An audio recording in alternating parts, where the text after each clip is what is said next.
안녕하세요. 저는 노후 준비를 시작하고 있는 50대 남자입니다. 요즘 노후 준비를 하면서 심심할 때마다 이곳에 들러서 사연들을 듣곤 합니다. 저는 화나는 사연을 별로 안 좋아하기에 슬픈 사연이나 행복한 사연들만 찾아 들었었어요. 하지만 이번엔 제가 기가 막힌 일을 경험하게 되면서 다른 사람들도 그런가 싶어서 화나는 사연을 한번 들어봤는데 제 이야기도 여기에 올라오는 사연이랑 만만치 않을 것 같아서 이렇게 글을 쓰게 되었어요. 저희 며느리는 매달마다 이달의 보호망을 놓친 적 없을 만큼 유능한 보험 설계사입니다. 발이 안 보일 정도로 이리저리 뛰어다니며 영업을 하니 그럴 수밖에요. 아들이 상견례 때부터 어찌나 며느리 자랑을 하던지 귀에 딱지 않을 정도였어요. 아버지, 우리 지연씨 이달의 보호망이에요. 매달 저 타이틀을 놓친 적 없을 만큼 일에 대한 열정도 강하고 성실한 사람이에요. 아마 아버지도 며느리 잘 뒀다고 좋아하실 거예요. 그렇니? 일하는 것만 봐도 평소에 행실이 어떤 사람인지 알 수가 있지. 우리 며느리 될 사람은 참으로 열심히 사는 사람인 것 같구나. 저도 지연씨 본받아서 지금보다 더 열심히 살려고요. 그런다고 지연씨를 따라갈 순 없겠지만요. 저희 아들은 일을 열심히 하는 며느리를 항상 뿌듯하게 생각했어요. 며느리가 이달의 보호망을 차지하면 꼭 자기가 이달의 보호망이 된 것 마냥 기뻐했어요. 그 정도로 아들이 저희 며느리를 정말 사랑하고 좋아했어요. 아들이 결혼하고 며칠 뒤 저희는 좋은 게 좋은 거라고 며느리 실적을 올려주기 위해 이미 있어서 굳이 안 들어도 되는 보험을 하나씩 더 들어줬어요. 하지만 그랬으면 안 됐던 거였나 봐요. 저희가 며느리를 위해 한 일이 오히려 저희의 발목을 잡게 되었지 뭐예요. 며느리는 저희가 한 번 보험을 들어주니 새로운 보험이 생기면 저희에게 들고 왔어요. 저희는 한다고 하지도 않았는데 며느리는 이런 보험이 있고 저런 보험이 있다고 신나게 떠들어댔어요. 그럴 때마다 저는 며느리의 말을 중간에 끊고 보험에 가입하지 않겠다는 의사표시를 했어요. 아버님, 제가 이번에 무슨 보험 들고 왔냐면요. 아마 아버님도 필요하신 보험일 거예요. 이거 지금 저희 회사에서 굉장히 핫한 보험이거든요. 상해보험인데 이건 다른 상해보험이랑은 달라요. 저기 아가, 나는 지금 보험을 가입할 마음이 없어. 예전에 가입했던 상해보험도 있고. 아버님, 그런 일이 있으면 안 되겠지만 이제 노년이라 언제 갑자기 병원 갈 일이 생길지 모르는데 그때를 대비해서 하나 들어놓는 것도 나쁘지 않아요. 아마 지금 가입되어 있는 상해보험보다 혜택이 좋을 거예요. 아니야, 난 괜찮아. 며느리가 내 생각해서 들고 와준 건 고마운데 지금은 가입할 생각이 없어.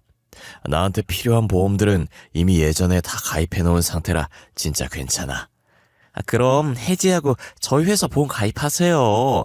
저희 회사 혜택이 더 좋은데 굳이 그 보험 계속 붙잡고 있을 필요가 없잖아요. 안 그래요? 아니, 만기 다 되어가는데 뭐하러 그래. 그리고 지금 해지하면 내가 지금까지 넣었던 원금도 못 찾아. 나는 그냥 그 보험 만기되면 다시 가입하든가 할게. 미안해.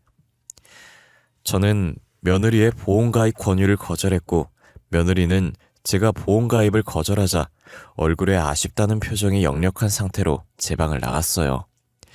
마음 같아선 며느리를 위해 보험을 가입해주고 싶었지만 이미 예전에 보험 다 들어놨는데 굳이 있는 보험 놔두고 더 가입할 필요는 없잖아요. 그래서 앞으로 며느리가 보험 서류를 들이밀어도 가입을 하지 않기로 마음먹었어요. 그 뒤로 몇 번이고 며느리가 보험 서류를 들고 찾아왔지만 저는 가입을 해주지 않았어요. 제가 앞으로도 가입해주지 않을 거라는 걸 알았는지 더 이상 제게 보험 서류를 내밀지 않더라고요. 그러다 4달 뒤쯤 며느리가 다급하게 제 방을 들어온 거예요. 저는 또다시 보험 서류를 내밀러 왔나 했는데 사진 한 장을 내밀더라고요. 아버님, 기우 씨가 어떻게 저한테 이럴 수 있어요? 저밖에 없다던 사람이 어떻게 이럴 수 있냐고요. 아버님도 이것 좀 보세요. 지금 기우 씨가 저 몰래 같은 동에 살고 있는 여자랑 바람 피고 있어요. 우리 아들이 바람을 피고 있다고? 절대 그럴 리가 없다. 너가 잘못 알고 있는 거 아니냐? 지혜미가 다른 남자랑 도망간 것 때문에 불륜이라고 하면 치를 떨 아이인데. 못 믿겠으면 아버님이 직접 확인하시면 되겠네요. 제가 방금 건넨 사진 자세히 봐보세요. 거기에 찍힌 여자랑 남자를요. 설마 자기 아들을 못 알아보시는 건 아니죠? 아이, 기우가 왜 여기... 아니다. 이건 뭔가 잘못된 거야. 기우가 절대 그럴 리 없어. 내가 직접 확인해 봐야겠다. 지금 기우 이 녀석 어디 있는지 알고 있니? 기우 씨 아까 저한테 화내더니 집 나갔어요. 어디로 갔는지도 저도 모르겠어요. 사진이 너무 선명하게 잘 찍혀 있어서 아들의 외도가 확실하다는 생각이 들었어요. 제가 직접 사실 확인을 하기 위해 며느리에게 화내고 집을 나갔던 아들을 찾아 나섰어요. 아들이 저 멀리서 집 쪽으로 걸어오고 있길래 빠르게 아들한테 다가갔어요. 저는 아들의 얼굴에 사진을 던졌고 지금 뭐하는 짓이냐고 소리 질렀어요. 너 지금 뭐하는 짓이야? 어떻게 집사람 두고 다른 여자랑 바람을 필 수가 있어? 네 애미가 너랑 나한테 어떻게 했는지 벌써 까먹은 거야? 그런 거야? 아버지, 무슨 말씀이세요? 제가 바람을 피다니요. 저는 바람 핀 적 없어요. 아버지도 아시잖아요. 제가 불륜이라고 하면 얼마나 치를 떠는지. 그럼 이 사진은 뭐냐? 여기 사진 속에 있는 거 너 아니야? 그 옆에 여자는 같은 동 사는 여자 아니냐고. 이렇게 증거가 있는데 발뺌을 하는 거야? 그거 그놈의 보호망인지 뭔지 집사람이 계속 영업하러 다닌다고 며칠 동안 집에 들어오지 않길래 외로워서 아는 사람 아무나 만나고 다닌 거였어요. 그 중에 한 명일 뿐이고요. 절대 그런 관계 생각하고 만난 거 아니에요. 그게 정말이야? 진짜 이 여자랑은 아무 관계 아닌 거지? 그냥 친한 사람일 뿐인 거지? 그렇다니까요. 아버지도 아실 거 아니에요. 어머니가 제 눈앞에서 다른 남자랑 같이 도망가서 그 뒤로 불륜하는 사람들 사람 취급도 안 하는 거요. 아버지가 제일 잘하시면서 어떻게 아들을 의심해요? 나는 이렇게 떡하니 사진이 찍혀 있으니까 의심할 수밖에 없지 않겠니? 내가 미안하구나. 또다시 아픈 과거만 들춘 것 같구나. 집사람이 계속 저한테 보험 추천하면서 가입하라고 하는데 제가 싫다고 소리 좀 질렀더니 그새 아버지한테 달려가서 홧김에 그렇게 말한 것 같네요. 집사람도 제가 불륜 아닌 거 알아요. 불륜이 아니라니 다행이구나. 될 수 있으면 여자랑은 단둘이 놀지 마. 괜히 오해 살라. 며느리가 집에 안 들어오는 거 나도 몇 번 보긴 했다만 그래도 여자랑 단둘이 노는 건 좀 아니지 않니? 알겠어요. 그리고 그때도 단둘이 논 거 아니었고 다른 사람들과 같이 놀기로 했는데 저희 둘이 먼저 도착해서 잠시 둘만 있었던 것 뿐이에요. 다시는 이런 오해 안 만들게요. 저도 며느리가 집에 안 들어오는 것을 직접 보기도 했고 며느리 직업이 직업이니만큼 충분히 그럴 수 있다고 생각이 들었어요.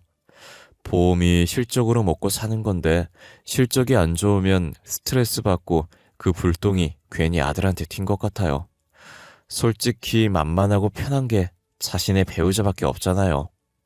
그렇다고 고객들이나 직원들한테 화낼 수도 없는 노릇이니까요. 저는 괜한 소리 나오지 않게 조심하라고 아들에게 단단히 일렀어요.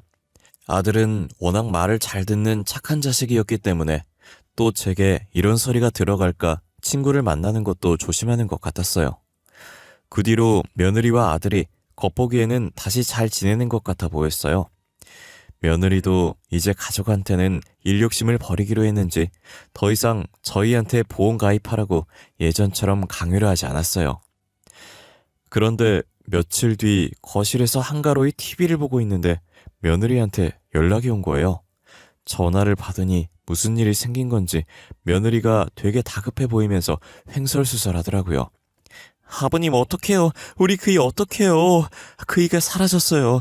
아까 제 뒤에 분명히 제 뒤에 오고 있었는데 그이가 안 보여요, 아버님. 아이, 그게 무슨 말이야, 아가? 진정하고 천천히 다시 말해봐. 우리 아들이 뭐 어쨌다고? 그이가 실종된 것 같아요. 어떡해요. 남편이 힘들다고 중간에 멈추는 거예요. 그래서 조금 쉬고 다시 움직였는데 분명히 제 뒤에 따라오고 있는 거 확인하고 계속 갔거든요. 근데 지금 그이가 안 보여요. 원래 쉬었다 움직이면 더 힘들잖아. 또 힘들어서 다시 중간에 멈춘 거 아니야? 아니에요. 제가 남편 안 보이길래 왔던 길 다시 되돌아갔는데 없었어요. 저 뒤따라오다가 낭떠러지에 떨어진 거 아닐까요? 아버님, 저 너무 무서워요. 아가, 너는 일단 집으로 돌아오거라. 남편 찾겠다고 계속 거기 있다가 너도 길을 잃겠구나. 내가 경찰에 신고해서 수색해달라고 부탁할 테니까 너는 조심해서 내려와. 알겠니? 함께 등산을 갔던 두 사람에게 사고가 났고 며느리는 혼비백산해서 저에게 전화를 걸었던 거였어요. 저는 며느리와의 전화를 끊고 경찰에 전화를 해서 산을 수색해달라고 부탁드렸어요. 혹시나 하는 마음에 아들에게 전화를 했더니 20번이나 넘게 전화를 했지만 산속이라 전화가 안 터지는 건지 제 전화를 단 한 번도 받지 않았어요. 며칠간 산을 계속 뒤졌지만 아들 머리카락은커녕 목소리도 듣지 못했어요. 저는 며칠 동안이나 아들이 나타나지 않아서 일단 경찰서에 가서 실종 신고를 한 상태였어요. 그리고 전단지를 만들어 직접 사람들에게 나눠주며 잃어버린 아들을 찾기 바빴습니다. 저는 아들 찾느라 이렇게 바삐 움직이는데 며느리는 걱정이 안 되는지 일을 하러 가는 거예요. 남편이 실종된 사람이 맞는지도 의심스러울 정도로 정말 아무렇지도 않아 보이더라고요.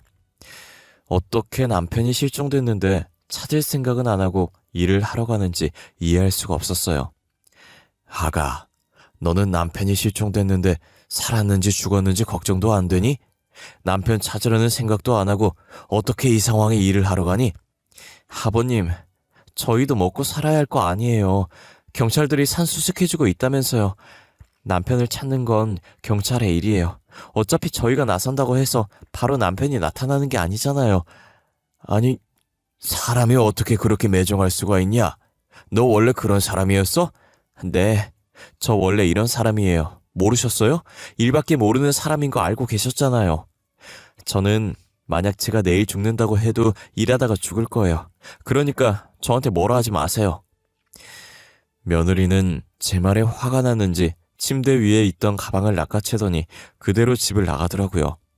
어떻게 사람이 저렇게까지 매정할 수 있는지 저는 사람을 봐도 한참 잘못 봤다며 주저앉아 가슴을 치면서 한탄했어요. 그리고 그날 며느리는 또 영업을 하러 갔는지 집에 들어오지 않았어요. 저는 일어나자마자 며느리가 집에 들어오지 않았다는 것을 확인하고 한숨을 쉬면서 아들을 찾아 나섰어요. 여전히 아들을 찾지 못했고 봤다는 사람도 발견하지 못해서 허탈한 마음으로 다시 집으로 들어왔어요. 힘없이 걸으며 집으로 들어왔고 며느리가 집에 왔는지 현관문 앞에 신발이 벗어져 있더라고요. 며느리는 제가 들어온 것도 모르고 안방에서 친구와 통화가 한창이었어요. 저는 웃고 있는 며느리에게 정이 떨어졌고 목소리도 듣기 싫어서 바로 방으로 들어가려고 했는데 며느리의 통화 내용이 제 발목을 붙잡더라고요. 진작에 보험 많이 들어놓을 걸 그랬어. 하기 싫다고 해도 억지로 가입하라고 할 걸. 언젠가 이런 일이 생길 줄 알고 내가 미리 보험 많이 들어놓으라고 했었는데 진짜 아깝다. 아유, 그러게 확실하게 밀어붙이지 그랬냐. 보험왕께서 그래도 남편이라고 마음이 약해지셨어? 다른 사람이었으면 어떻게든 건수 따낼 거라고 보험 가입시켰을 거면서 왜 그랬대? 몰라. 근데 진짜 아깝다. 만약에 그 보험 다 들어놨어 봐. 보험금이 도대체 얼마야? 아마 연예인들이 사는 아파트 살 수 있었을걸? 눈앞에서 연예인 아파트가 날아갔네. 내 친구지만 너는 진짜 제정신 아닌 것 같아. 어떻게 남편 실종됐는데 저런 말을 하지? 진짜 대단하다, 대단해. 근데 아직 남편 못 찾았어? 지금 거의 2주째 아냐? 몰라. 관심 없어. 죽었든 살았든 얼마가 됐든 내 알 바야. 안 그래도 남편 척했다고 영감탱이가 열심히 돌아다니던데 찾을 수나 있을란가 모르겠다. 저는 아직 아들이 죽지도 않았는데 벌써부터 죽었다고 생각하고 저렇게 보험금 얘기를 하는 며느리를 이해할 수 없었어요. 아무리 일에 미쳤다지만 어떻게 사람의 생사가 갈린 일인데 보험 더 들어놓을 걸 그랬다는 둥, 보험금이 눈앞에 날아갔다는 둥 저런 말을 내뱉을 수 있는 걸까요? 저는 꼭 아들이 죽기를 바라는 것 같은 며느리를 용서할 수가 없었어요. 그래서 방으로 들어와 며느리를 신고하기 위해 조용히 경찰에게 전화를 걸었어요. 여보세요? 거기 경찰서죠? 다름이 아니라 며느리가 일부러 저희 아들을 산에서 밀친 것 같아서 신고를 하려고 전화했는데요. 아, 그러세요? 혹시 증거는 있으세요? 증거도 없이 저희가 무작정 출동할 수가 없어요. 증거는 없는데 증거 없으면 신고가 안 되나요? 신고받았다고 해서 증거도 없이 무턱대고 체포하면 저희도 곤란해져서요. 확실한 증거가 있어야 출동이 가능합니다. 저는 며느리의 통화 내용을 듣기만 했지 녹음을 한 게 아니라서 며느리가 보험금을 노리고 일부러 제 아들에게 해코지했다는 증거가 없었어요. 그래서 경찰에 신고도 제대로 하지 못한 채 전화를 끊을 수밖에 없었어요. 저는 아들이 실종된 게 며느리의 짓이라는 확신이 가득 찼지만 증거가 없으니 함부로 며느리에게 뭐라고 할 수가 없었습니다. 그렇게 혼자 소가리를 하며 꿋꿋하게 아들을 찾아 헤맸어요. 전단지를 뿌려도 보고 방송 뒤에 실종된 사람 찾는 광고도 넣어봤지만 무용지물이었어요. 2주가 넘어가는데도 누구 하나 아들을 봤다는 연락이 없었거든요. 그러다 잠시 친구를 만나러 옆 동네에 갔는데 사람들이 행사라도 하는지 둥그렇게 둘러싸고 있더라고요. 사람이 많아서 멀리서 살짝 발을 들어봤는데 누군가 쓰러져 있고 사람들은 쓰러진 사람을 향해 손가락을 하고 있는 거예요. 저는 도대체 무슨 일인가 싶어서 사람들 무리에 껴서 비집고 들어갔어요. 어쩌다 보니 사람들한테 휩쓸려서 내 앞자리까지 오게 됐고 쓰러진 사람의 얼굴을 보게 됐어요. 쓰러져서 사람들의 손가락을 받고 있는 사람은 다름 아닌 저희 며느리였어요. 이게 무슨 일인가 싶어서 상황을 살피고 있는데 사방에서 들려오는 소리에 충격을 받았어요. 아니, 글쎄 저 여자가 우리 동네 부잣집 도련님 꼬시려고 했다면서? 도련님이 콧대가 얼마나 높은 분인데 겁도 없이 찝쩍거렸다나? 그러니까 말이야, 누구랑 동거하고 있었다면서? 윗동네 치킨집 사장님 아들이었나? 그럼 양다리 걸치려고 하다가 들킨 건가? 딱 마침 저기 오시네. 야, 저 사장님 기름통 들고 온 거야? 몸에서 기름 냄새 빼려면 좀 걸리겠다. 그지? 근데 윗동네 치킨집 사장님뿐만이 아닌 것 같아. 저기 이씨 아저씨도 소금 들고 오는 거 봐. 이씨 아저씨 아들도 건드렸나 보네. 나는 김 사장님 아들이랑도 만나고 있는 거 본 거 같은데? 저 봐라 저 봐. 김 사장님도 양반도 못됐다. 밀가루 들고 나타나셨네. 오늘 치킨은 저 여자가 되겠어. 아이, 도대체 몇 사람을 건든 거야? 능력도 좋아. 알고 보니 며느리는 옆 동네 유명한 부잣집 도련님 한 번 꼬셔보려다가 실패한 것 같았어요. 하필 부잣집 도련님이 윗동네 치킨집 사장님 아들과 친한 사이였고 자신의 친구가 며느리와 살림까지 차린 걸 알고 있었는데 며느리는 도련님이 알고 있는 것도 모르고 들이댄 거예요.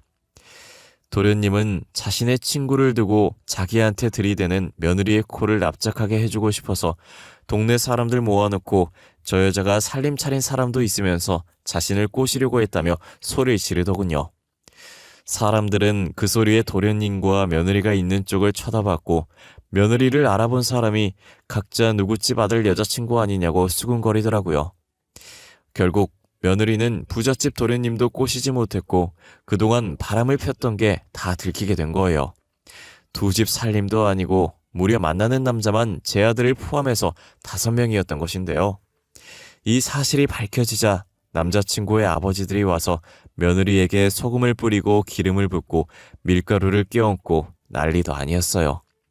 저는 옆 동네 주민들의 말을 들으니 며느리가 보험금을 노리고 아들을 해친 게 맞는 것 같았어요. 그래서 엉망진창이 된 며느리에게 다가가 멱살을 잡고 흔들었어요. 어쩐지 집에 안 들어오더라니. 그동안 우리 아들 두고 다른 남자랑 살림 차린다고 안 들어왔던 거야?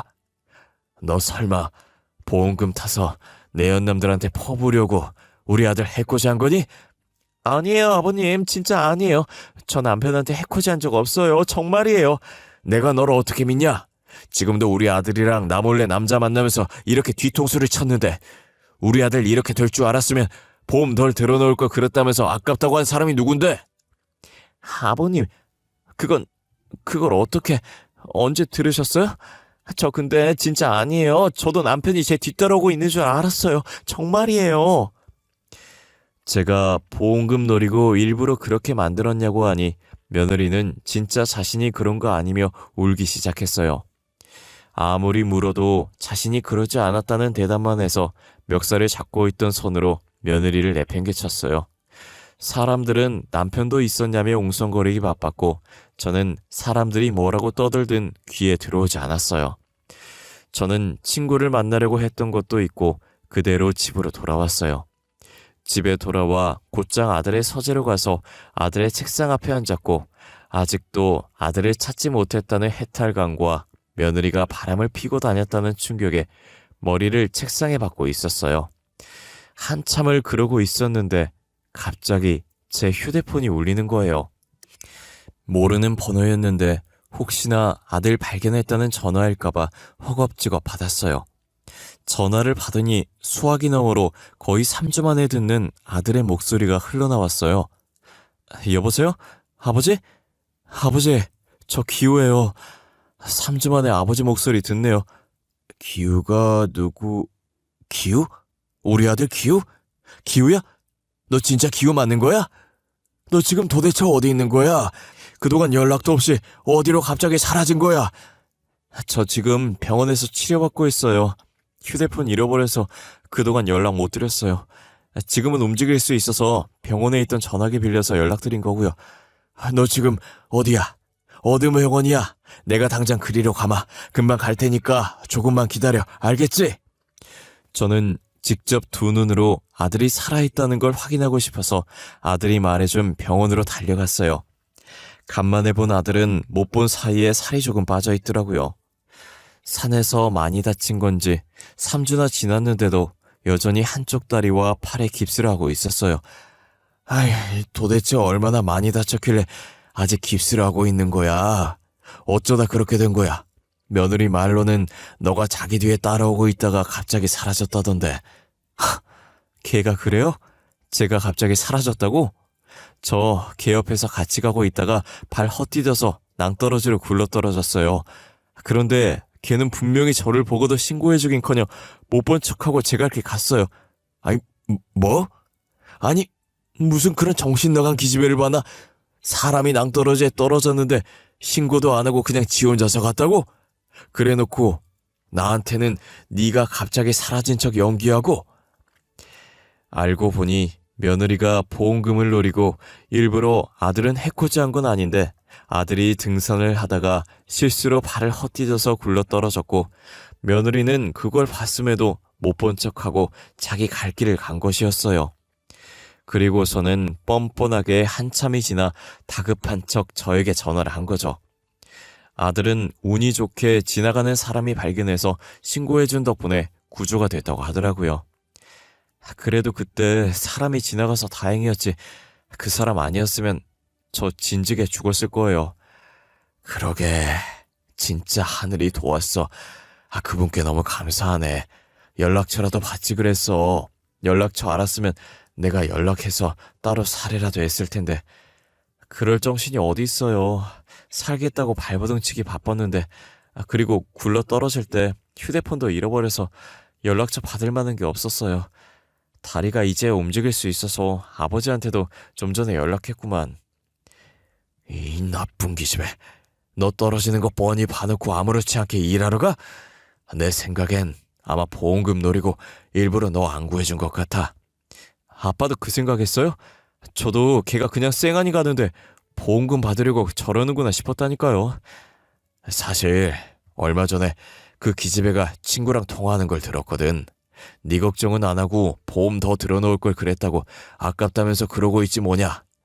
만약 진짜 그런 거면 저 진짜 가만두지 않을 거예요. 지옥까지 쫓아가서 저주할 거예요.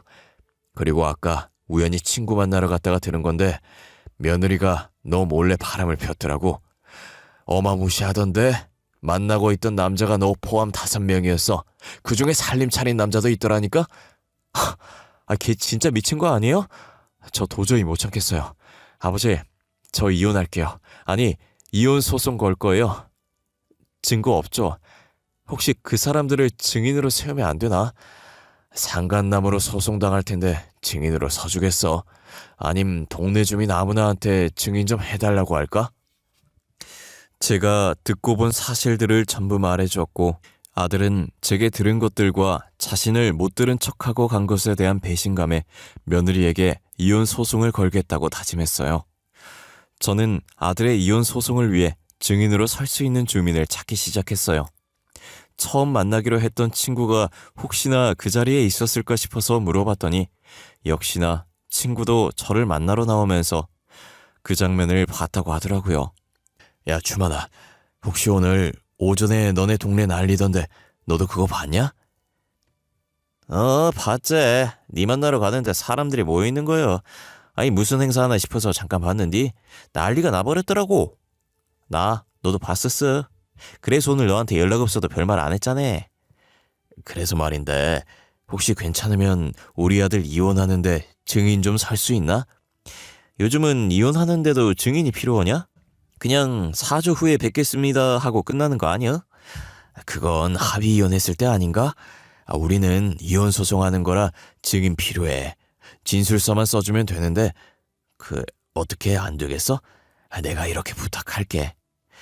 부탁까지야. 그냥 하나 써주면 되는 거지. 돈이 드는 것도 아닌데 뭐. 내 친구 아들 일인데 내가 이런 것 하나 못 써줄까? 내가 내일 오전까지 니네 집으로 가져다 줄게. 저는 친구에게 증인으로 서달라고 부탁했고 친구는 흔쾌히 제 부탁을 받아들였어요. 친구는 그날 봤던 것들은 증인 진술서에 빠짐없이 적어주었고 저는 그 진술서를 증거로 제출하라고 아들에게 건네주었어요. 아들은 제가 준 증인 진술서로 며느리에게 이혼 소송을 걸었고 승소를 할 수 있었어요. 며느리에게 막대한 위자료를 받았고 상간남들도 소송을 걸어 상간남들에게도 위자료를 받아냈어요. 이달의 보험왕이라고 잘 나가던 전 며느리는 희대의 불륜녀라고 소문이 나서 회사 이미지 나빠질까봐 해고를 당했고 전 며느리에게 보험을 가입했던 사람들은 줄줄이 해지하기 바빴어요. 덕분에 회사의 손실이 커졌고 회사는 전 며느리를 상대로 고소를 했더더라고요. 매달 이달의 보험왕을 차지할 만큼 많이 가입했었는데 이번에 해지한 보험도 어마무시할 것 같아요. 저는 그 고소가 어떻게 진행되고 있는지 어디까지 진행이 됐는지 정확히는 잘 몰라요. 저도 전 며느리가 해준 보험 해지하러 갔다가 직원들끼리 하는 얘기를 주워들은 거라 고소당했다는 것까지만 들었거든요. 아마도 며느리 때문에 입은 손해이니 며느리가 회사에 손해배상을 해줘야 하지 않을까 싶네요. 과연 그런 돈이 있을지는 모르겠지만요. 제 이야기는 여기까지입니다. 이런 글을 처음 써보는 거라 다소 두서없을 수도 있는데 끝까지 들어주셔서 정말 감사합니다. 모든 사람이 전 며느리 같지 않겠지만 간혹 저런 사람들이 한두 명씩 존재하곤 해요. 여러분들은 부디 사람을 잘 보고 판단하시오. 저희 부자와 같은 경험을 하지 않길 바랄게요. 늘 건강하시고 행복한 날들만 가득하시길 바라겠습니다.